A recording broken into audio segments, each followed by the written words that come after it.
नमस्कार मित्रों, मैं डॉक्टर अशोक त्रिपाठी आपका स्वागत करता हूं अपने channel history culture historiography and research methodology में।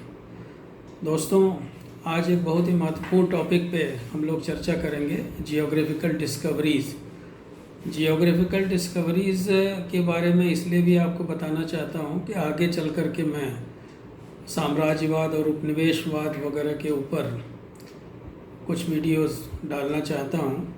तो उपनिवेशवाद और साम्राज्यवाद के चरित्र को समझने के लिए, उनके मूलभूत कारणों को समझने के लिए यह आवश्यक है कि पहले हम भौगोलिक खोजों को समझें या जियोग्राफिकल डिस्कवरीज़ को समझें। तभी साम्राज्यवाद और उपनिवेशवाद सही तरीके से हमारे समझ में आ पाएंगे। एक तरह से आप ये कह सकते हैं कि भौगोलिक खोजें जो थी वो आगे चल कर के साम्राज्यवाद और उपनिवेशवाद की पूर्व पीठिका थी, जैसा कि मेरा मानना है। भौगोलिक अनुसंधानों को आधुनिक विश्व में बहुत अधिक महत्व दिया जाता है। इसका हम कह सकते हैं कि आधुनिक विश्व के इतिहास में बहुत महत्व है। यह भी आप कह सकते हैं कि मानव का एक बड़ा ही क्रांतिकारी और बड़ा ही साहसिक कदम था। भौगोलिक अनुसंधान के पूर्व पृथ्वी का प्रत्येक भाग मानव को ज्ञात नहीं था। और ये बड़े आश्चर्य की बात है कि पुनर्जागरण के पूर्व यूरोपवासियों को पृथ्वी के 1/3 भूभाग के विषय में, आप कह सकते हैं केवल 1/3 भूभाग के विषय में ही उनको जानकारी थी। तो कई ऐसे महत्वपूर्ण तथ्य थे, कई ऐसे महत्वपूर्ण कारण थे जिन्होंने भौगोलिक अनुसंधानों की दिशा में यूरोपियंस का ध्यान आकर्षित किया। तो आइए हम उन कारणों पर चर्चा करते हैं। पहले सबसे पहला कारण था कि बहुत सारी वस्तुएं, उपभोग की वस्तुएं, जैसे कि मसाले, कई प्रकार की दवाएं, कपास, सिल्क, सोना, चांदी और मूल्यवान पत्थर आदि पर्याप्त मात्रा में यूरोप में उपलब्ध नहीं थी। तो ईसा की प्रारंभिक शताब्दियों में यूरोप के लोग ये वस्तुएं एशिया से ही प्राप्त करते थे। 15वीं शताब्दी आते आते इन वस्तुओं की मांग काफ़ी बढ़ गई। इन वस्तुओं की आपूर्ति अनिश्चित हो गई, जो कि पहले मुख्य रूप से अगर हम देखें तो इन वस्तुओं की आपूर्ति जो है इटालियंस के ऊपर निर्भर थी और उसके बाद फिर मुसलमानों के ऊपर निर्भर थी। लेकिन इस बीच में एक राजनैतिक परिवर्तन हुआ एशिया में। ऑटोमन साम्राज्य का उद्भव हुआ। तो ऑटोमन तुर्कों के अभ्युदय के साथ ही इटालियन नगरों की जो व्यावसायिक प्रतिष्ठा थी वो समाप्त हो गई और जो मुसलमान थे वो व्यापार से अधिक रुचि युद्धों में लेते थे। तो इस तरह से मित्रों, क्रमशः व्यापार के जो प्राचीन केंद्र थे वो धीरे धीरे उनका महत्व कम होने लगा। तो व्यापार के प्राचीन केंद्र भूमध्य सागर का जो पुराना गौरव था वो नष्ट होने लगा और अब अटलांटिक सागर यूरोप के व्यापार का, आप कह लीजिए, मतलब जो समुद्री व्यापार था, तो यूरोप के समुद्री व्यापार का प्रमुख मार्ग बन गया अटलांटिक सागर, जिससे कि जो आवश्यक वस्तुएं हैं, यूरोप को जो उपभोक्ता वस्तुएं हैं, उनकी नियमित आपूर्ति हो सके। दूसरा तथ्य जिसने कि बड़ी महत्वपूर्ण भूमिका निभाई भौगोलिक खोजों में, वह था ईसाई मिशनरियों का यूरोप के बाहर अपने क्रियाकलापों को फैलाना तथा ईसाई धर्म के प्रचार की एक अभूतपूर्व आकांक्षा। 15वीं शताब्दी तक ईसाई मिशनरियों ने अधिकाधिक मात्रा में एशिया और अफ्रीका की ओर अपना कदम बढ़ाना प्रारंभ कर दिया था। और जब वो इन देशों में जाते थे तो उसके बाद उनके पीछे पीछे उनकी सुरक्षा के नाम पे वहाँ के सैनिक इत्यादि भी जाया करते थे। फिर वो जब वहाँ से लौटते थे तो उन देशों की समृद्धि के बारे में, वहाँ के रिसोर्सेज के बारे में, संसाधनों के बारे में यूरोपियंस को जानकारी देते थे। इसी तरह से एक तथ्य यह भी था कि जैसे मार्को पोलो जैसे जो विदेशी यात्री थे जो एशिया वगैरह में घूमते रहते थे, मार्को पोलो के यात्रा विवरणों ने भी यूरोप के लोगों को पूर्वी देशों के प्रति आकर्षित किया। 13वीं शताब्दी में मार्को पोलो ने वेनिस से चीन और जापान की यात्रा की और उसके लौटने के उपरांत पूर्व के विषय में उसका जो वर्णन था वो बहुत प्रसिद्ध हो गया। उसके जो ट्रैवलॉग्स थे उसके वर्णनों से, यात्रा विवरणों से यूरोपियंस को काफ़ी नई जानकारी हुई।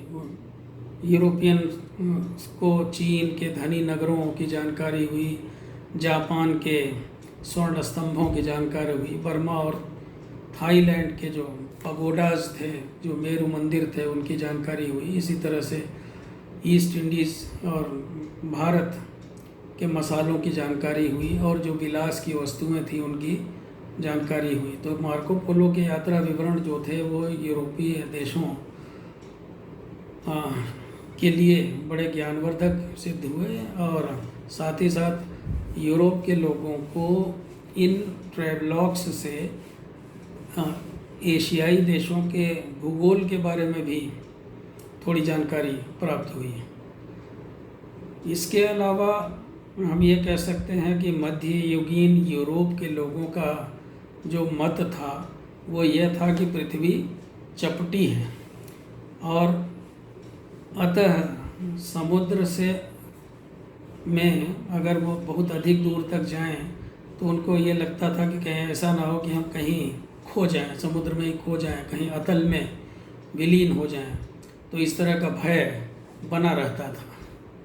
तो लेकिन आधुनिक युग में जैसे जैसे विज्ञान की प्रगति हुई वैसे वैसे वहाँ के लोगों ने समझा और स्वीकार भी किया कि पृथ्वी चपटी नहीं है बल्कि पृथ्वी गोल है, स्फेरिकल है, और उन्होंने उसकी परिक्रमा करके उसकी परिधि की गणना करने का प्रयास भी किया। इसके अलावा वैज्ञानिक प्रगति ने भी भौगोलिक अनुसंधान की ओर लोगों का ध्यान आकर्षित किया, लोगों को प्रेरणा दी कि वो भौगोलिक अनुसंधान में लगें। अब जैसे कुछ यंत्रों का आविष्कार हो गया था, जैसे कंपास, कुतुबनुमा इत्यादि खोज लिए गए थे और इनका ज्ञान हो जाने पर समुद्र में रास्ता भूलने का जो खतरा था वो कम हो गया था। पहले समुद्र में जाते थे तो दिशा का ज्ञान ही नहीं होता था, तो तरह तरह के उपाय करते थे, लेकिन अब जब वैज्ञानिक यंत्र आ गए तो इस समस्या से छुटकारा मिल गया। तो पुनर्जागरण ने भी यूरोप के लोगों में नई एक तरह से जिज्ञासा पैदा कर दी, उनके अंदर एक क्यूरियासिटी पैदा कर दी दुनिया के बारे में जानने के लिए। उन्हें एक तरह से आप कह दीजिए उनके भीतर जो है नवजीवन का संचार किया, उन्हें उत्साह से भर दिया। अब आइए हम बातचीत करते हैं कि किस देश ने भौगोलिक खोज के लिए क्या प्रयास किया। तो सबसे पहले हम पुर्तगाल की बात करते हैं, क्योंकि पुर्तगाल ही भौगोलिक खोजों का अगुआ था। भौगोलिक खोजों का नेतृत्व पुर्तगाल ने ही किया। 15वीं शताब्दी में पुर्तगाल के प्रिंस हेनरी, जिसे कि नेविगेटर ऑफ पुर्तगाल या पुर्तगाल का जो नाविक कहा जाता था, तो प्रिंस हेनरी ने अफ्रीका के समीपवर्ती समुद्र तट के अन्वेषण का कार्य, उसके खोज का कार्य बड़ी तत्परता से प्रारंभ कराया। उसे इस कार्य में समुद्र तट के निवासी मुसलमानों को ईसाई बनाने की एक संभावना दिखाई दे रही थी कि अगर जो समुद्र तट के जो मुसलमान रहते हैं उनको ईसाई बना लेंगे, और साथ ही साथ उसको ये लगता था कि मसालों के जो देश हैं वहाँ पर भी वो पहुँच जाएगा।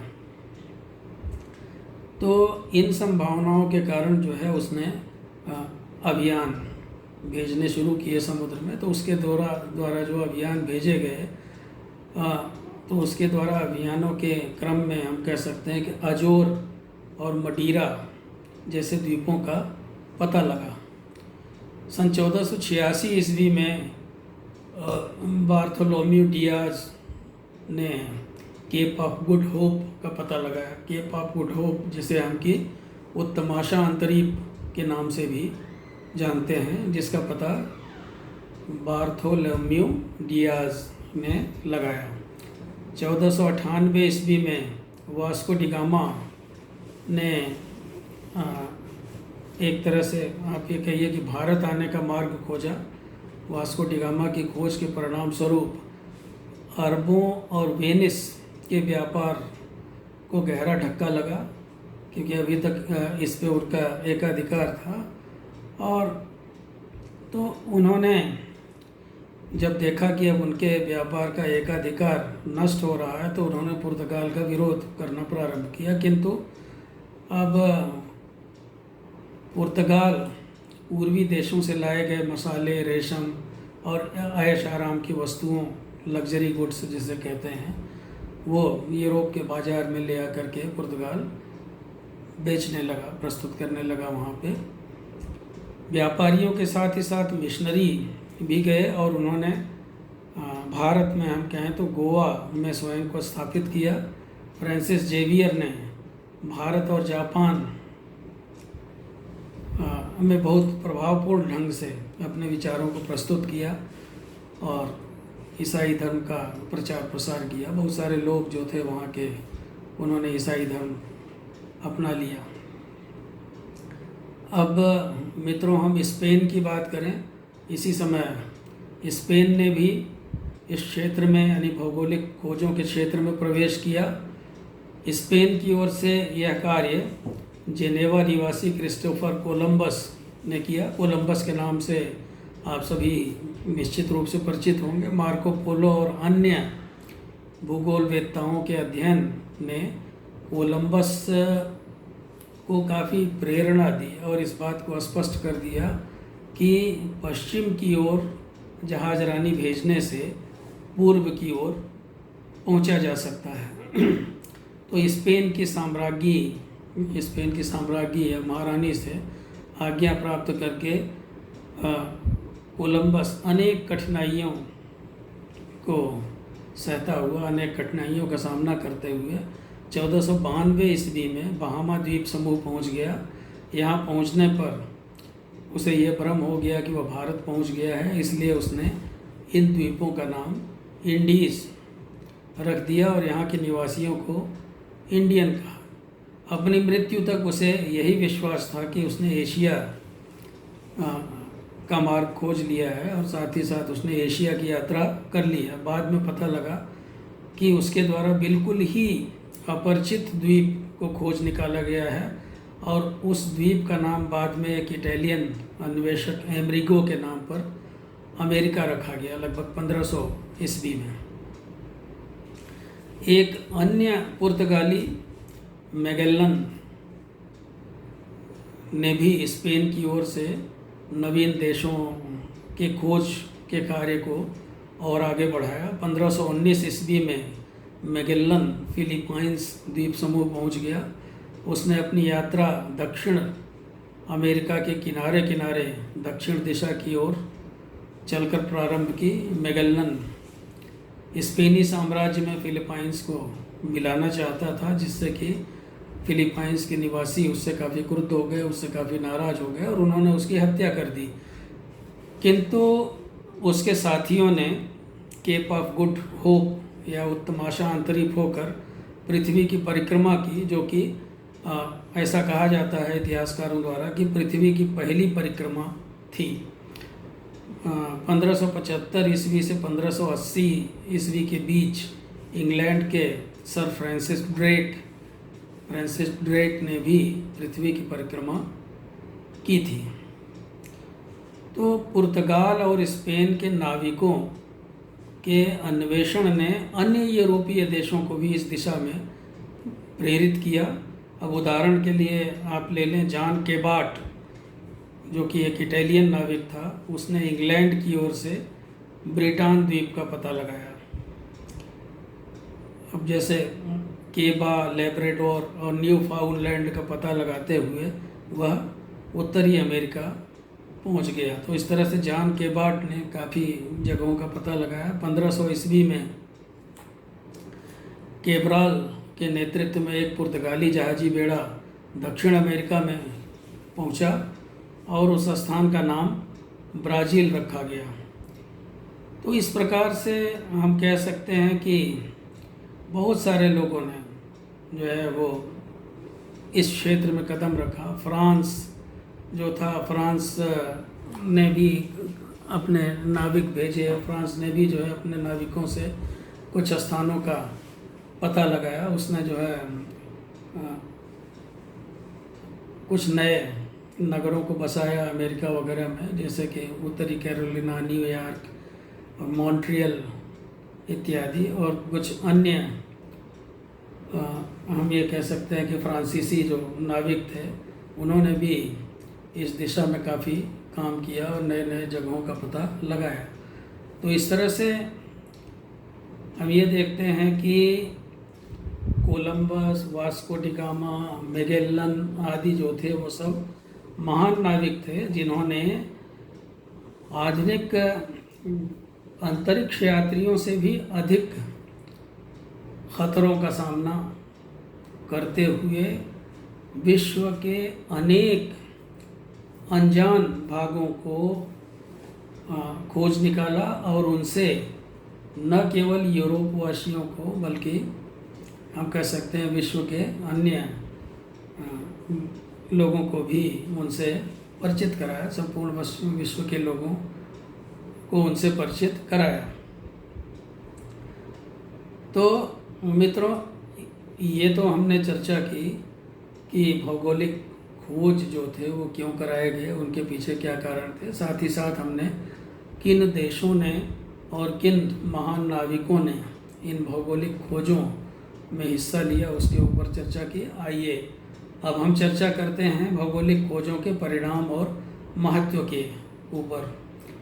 तो ये सारे अन्वेषण जो महान नाविकों द्वारा किए गए, इनका आरंभिक उद्देश्य था व्यापार, जिसने इन देशों की खोज से मतलब जिसमें व्यापार में हम कह सकते हैं कि इन देशों की खोज से पूर्ण सफलता प्राप्त हुई। उसके बाद आप देखते हैं कि दुनिया के जो में व्यापार वाणिज्य जो था वो काफ़ी तेज़ी से फैला। मतलब यूरोप के साथ एशिया वगैरह का व्यापार होने लगा और आगे हम देखते हैं अफ्रीका वगैरह में भी वो सब जगह जाने लगे लोग। अमेरिका वगैरह की खोज होने से उधर से भी व्यापार वगैरह शुरू हुआ। तो यूरोप में बहुत सारी चीज़ें जो हैं वो पहुंचने लगी, जैसे कहवा, चाय, गन्ना, मक्का, आलू, तंबाकू, तरह तरह की जो विलास की वस्तुएं थी, मसाले, चंदन की लकड़ी, तमाम चीज़ें जो हैं वो यूरोप में पहुंचने लगी। अब तो विविध प्रकार का माल जो है वो देश विदेश से ढो करके यूरोप में आने लगा। और दूसरी बात ये हुई, हम कह सकते हैं कि भौगोलिक खोजों के परिणाम स्वरूप कि यूरोप में हम ये देखते हैं, जैसे मैंने प्रारंभ में आपसे कहा कि साम्राज्यवाद और उपनिवेशवाद की एक तरह से पूर्व पीठिका के रूप में हम ले सकते हैं भौगोलिक खोजों को। तो भौगोलिक खोजों ने यूरोपीय उपनिवेशों की स्थापना का मार्ग प्रशस्त किया। यूरोप के देश जैसे देखते हैं, जैसे इंग्लैंड है, उसने भारत को अपना उपनिवेश बनाया। इसी तरह से किसी ने फिलीपींस को बनाया, किसी ने चाइना पे, बहुत सारे देश आ गए। तो दुनिया के हम ये देखते हैं कि लगभग पूरे एशिया और अफ्रीका का बंटवारा कर लिया आपस में यूरोपियंस ने। जगह जगह उन्होंने अपने उपनिवेश बसा लिए। तो नवीन देशों की खोज होते ही खोज करने वाले देशों ने उस पर अपना आधिपत्य स्थापित करके उसे अपना उपनिवेश बना लिया। और वो नहीं चाहते थे कि दूसरे यूरोपीय देश उनके एकाधिकार में हस्तक्षेप करें। आगे चल कर के हम क्या देखते हैं कि जो यूरोपीय देश थे वो इन उपनिवेशों के कारण जो है उनमें आपस में लड़ाई होने लगी, वर्चस्व की लड़ाई होने लगी। तीसरी बात उपनिवेशवाद के फलस्वरूप जो भौगोलिक खोजें हुई उनके संदर्भ में मैं कह रहा हूँ कि चूँकि भौगोलिक खोजों ने उपनिवेशवाद को जन्म दिया, तो उपनिवेशवाद के फलस्वरूप साम्राज्यवाद का उदय हुआ। पोप को मध्यस्थ बनाकर उन यूरोपीय देशों ने जिन्होंने भौगोलिक अनुसंधान कराए थे, उन्होंने आपस में ही दुनिया का बंटवारा कर लिया। इसके अलावा मित्रों, इन देशों में चर्च ने भी उपनिवेशवाद और साम्राज्यवाद को पूरी तरह से समर्थन दिया। नवीन देशों में यूरोपीय सभ्यता और संस्कृति के प्रचार प्रसार के लिए ये एक बड़ा अवसर माना जाने लगा। चर्च ने ये समझा कि अगर इन देशों में उपनिवेश हमारे स्थापित होते हैं, हमारे साम्राज्य स्थापित होता है, तो वहाँ पर यूरोपीय सभ्यता, संस्कृति और यूरोपीय धर्म, यानी दूसरे शब्दों में कहें तो ईसाई धर्म का प्रचार प्रसार करने में बहुत मदद मिलेगी। और हुआ भी। इन्होंने अफ्रीका जैसे पिछड़े हुए देश को सभ्य बनाने के लिए वहाँ पे बहुत सारी ईसाई मिशनरीज़ को भेजा। मतलब जिसे वो लोग कहते थे, पहले के वीडियोस में भी मैंने आपको शायद बताया है कि एक कॉन्सेप्ट जो है यूरोप में डेवलप हुआ जिसे कहा गया वाइट मैन्स बर्डन। जब मैं आपको साम्राज्यवाद के बारे में बताऊंगा तो उस पर चर्चा करूंगा। वाइट मैन्स बर्डन मतलब गोरों के ऊपर एक बोझ ईश्वर ने डाल दिया है कि जाओ असभ्य लोगों को सभ्यता सिखाओ। तो अफ्रीका, एशिया जैसे देशों में, पिछड़े हुए देशों में ईसाई मिशनरीज़ आई और वहाँ पे ईसाई धर्म का प्रचार प्रसार करके वो एक तरह से लोगों को सभ्यता सिखा रहे थे। भारत भी हम कह सकते हैं कि इससे अछूता नहीं रहा। भारत में गोवा ईसाई धर्म के प्रचारकों का केंद्र बन गया और 1600 ईस्वी तक जापान में 2 लाख तथा भारत में इससे भी अधिक लोग ईसाई हो गए। तो भौगोलिक अनुसंधानों के परिणाम स्वरूप एक और बहुत ही गलत परंपरा की स्थापना हुई, जिसे हम कह सकते हैं कि इतिहास में उस परंपरा को एक काले अध्याय के रूप में जाना जाता है, जिसे कहा जाता है दास व्यापार। तो भौगोलिक अनुसंधानों के परिणाम का सबसे घिनौना रूप या जो था वो दास व्यापार था। इंग्लैंड के नाविक जॉन हॉकिंस ने अफ्रीका से हबशी पकड़ करके अमेरिका में बेचना प्रारंभ कर दिया और आगे चल करके हम ये देखते हैं कि दूसरे यूरोपीय देशों ने इसका जो है अनुकरण किया। नतीजा ये हुआ कि धीरे धीरे मतलब कि ये हम कह सकते हैं कि मानवता के खिलाफ जो है एक जघन्य अपराध के रूप में दास व्यापार सामने आया। बाद में कुछ प्रबुद्ध लोगों ने इसका विरोध किया तो आगे चल करके यह दास व्यापार बंद हुआ। फिर उसके बाद उन्होंने एक नया सिस्टम निकाल लिया जिसे इंडेंचर्ड सिस्टम कहा जाता था, जिसे गिरमिटिया प्रथा के नाम से जो मशहूर हुआ।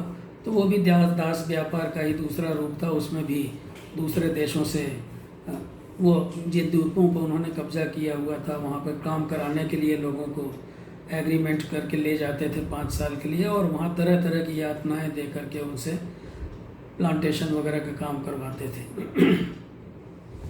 तो मित्रों, इसके अलावा व्यापारिक गतिविधियां बढ़ी भौगोलिक खोजों के कारण, तो इससे जो है बैंकिंग प्रथा का विकास हुआ। साथ ही साथ यूरोप जो था वो एक तरह से भौतिकवादी संस्कृति यूरोप में जो है प्रबल होने लगी। धन के बाहुल्य से यूरोप में वैभव और विलास की वृद्धि हुई, जिससे कि यूरोप के लोगों का नैतिक पतन प्रारंभ हुआ। मतलब धन की लिप्सा इतनी अधिक बढ़ गई यूरोपियंस में कि उनका नैतिक पतन होने लगा। आगे चल कर के पुर्तगाल और स्पेन में आंतरिक कठिनाइयाँ पैदा हुई, जिसके फलस्वरूप अन्य यूरोपीय देश भी औपनिवेशिक और साम्राज्यवाद के क्षेत्र में उतरे। फ्रांस और इंग्लैंड, आगे चल कर के जब अमेरिका स्वतंत्र हो गया तो अमेरिका भी उपनिवेशवाद और साम्राज्यवाद के क्षेत्र में उतरा। उधर एशिया में जापान जो था वो एकमात्र ऐसा देश था जिसने कि साम्राज्यवादी नीति अपनाई। तो इस तरह से हम ये देखते हैं कि भौगोलिक खोजों के फलस्वरूप बहुत सारे परिवर्तन, मतलब विश्व की राजनीति में एक तरह से पूरी तरह से परिवर्तन आ गया। साम्राज्यवाद, उपनिवेशवाद इत्यादि का जन्म हुआ और आगे चल कर के इसके जो दुष्परिणाम हुए वो हम देख सकते हैं कि किस तरह से एशिया और अफ्रीका के देशों का शोषण किया गया और उनको जो है वो ऐसी बुरी स्थिति में ले आ दिया गया कि वहाँ पे उन देशों में तमाम भुखमरी, अकाल और न जाने किन किन कठिनाइयों का सामना वहाँ के निवासियों को करना पड़ा। वहाँ के जो किसान इत्यादि थे वो सब बर्बाद हो गए। तो वहाँ के व्यापार को भी नष्ट कर दिया गया। ये सब चीज़ें भी आप इतिहास में पढ़ते हैं, जानते हैं। तो मुझे उम्मीद है कि भौगोलिक खोजों का महत्व आपके समझ में निश्चित रूप से आया होगा। वो संभवतः मैं भौगोलिक खोजों का महत्व आपको समझाने में सफल हुआ हूँ।